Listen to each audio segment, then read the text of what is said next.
In the name of acceptance, body activists are ignoring regular-sized women. It's a fat acceptance one. Oh no.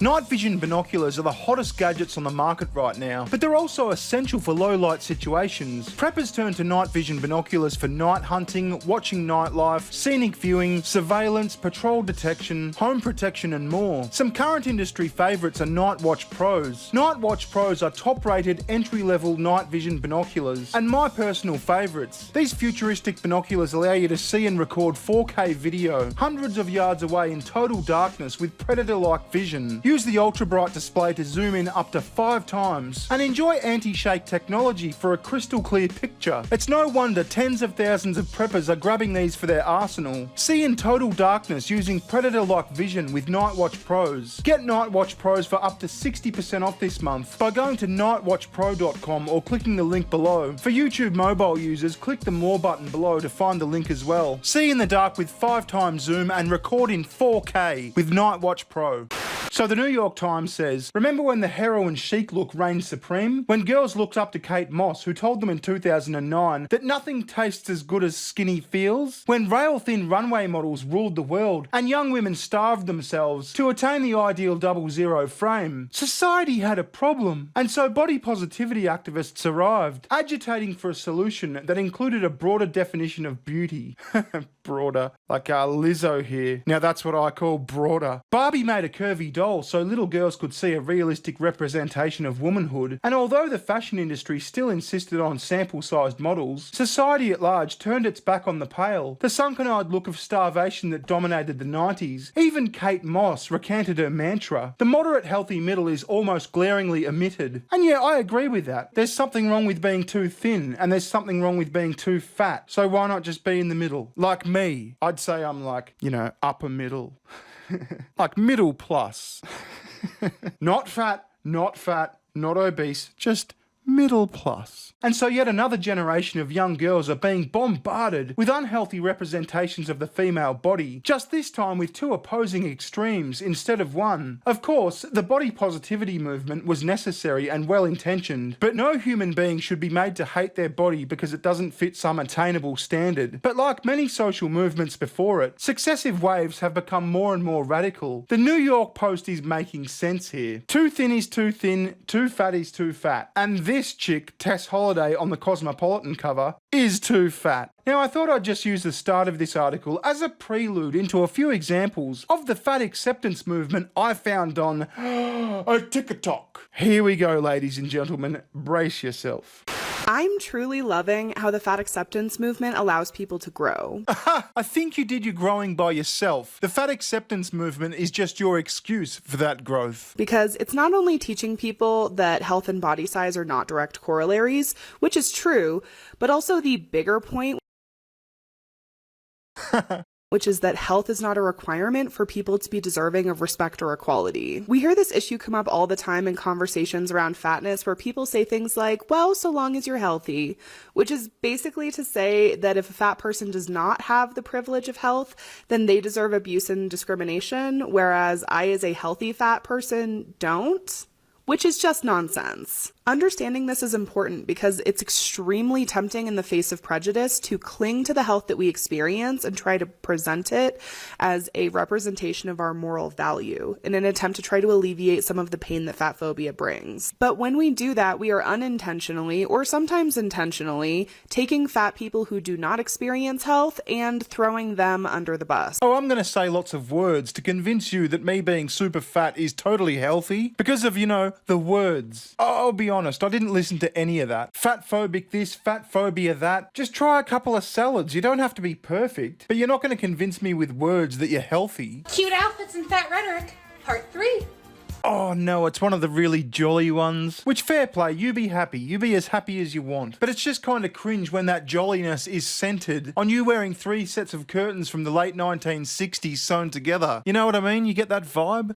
You know that you shouldn't be the same size you were in high school, right? Like, you were a child. Yeah, you shouldn't be the same size as you were when you were a child. She's got me there.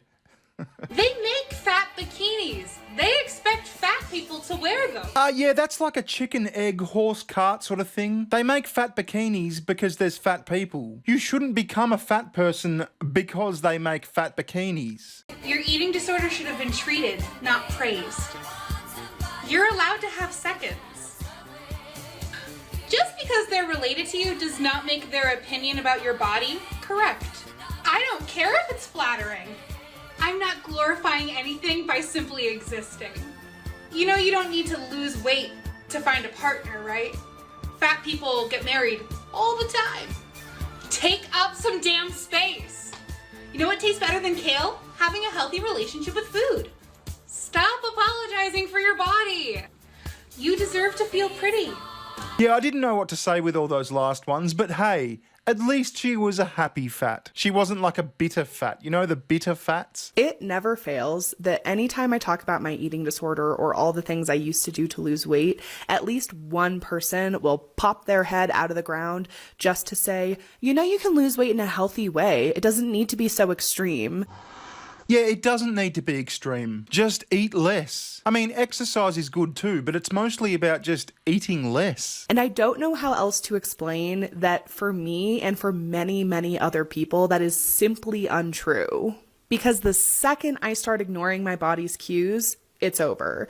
The instant my body tells me it is hungry and I choose either not to feed it or to underfeed it, which is what a calorie deficit is, it knows it's time for famine. It goes into scarcity mode. It thinks I don't have access to food, and as a result, my body turns on all the alarms to try to get me to eat as much as humanly possible so that I can survive this famine. Yeah, people get hungry when they don't eat as much. If you're used to eating quite a lot, then it might take a bit of getting used to. Go for a walk, have a glass of water, eat an apple. And I want you to imagine what it's actually like to go through your day with your body screaming at you that it's starving, and you just have to pretend that that's not happening.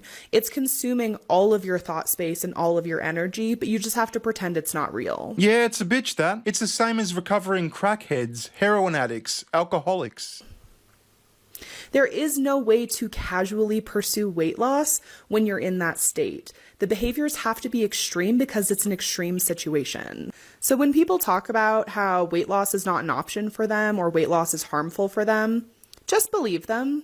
Just take them at their word. Yeah, look, I understand it's hard. Your drug of choice is food, and it's not like you can go cold turkey on food. But like I said, you've just got to eat less. It's quite simple. All right, here's a palate cleanser. I really like this lady. Have a look at this. Fire, getting stronger. This is how legends are made. Above it all, untouchable.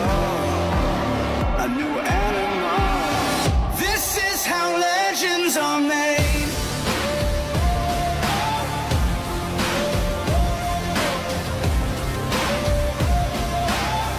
This is how legends are made.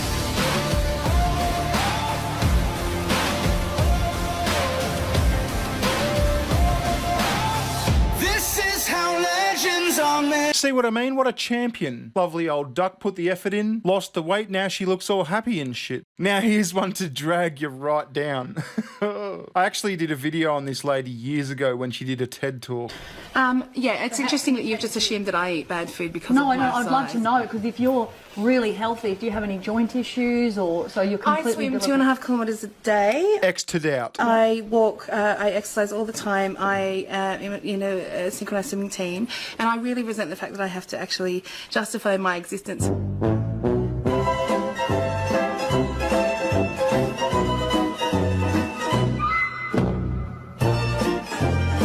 Oh, I mean, I don't know what to say. Oh, she died. Shit. There's nothing wrong with my body. Fat is not a dirty word.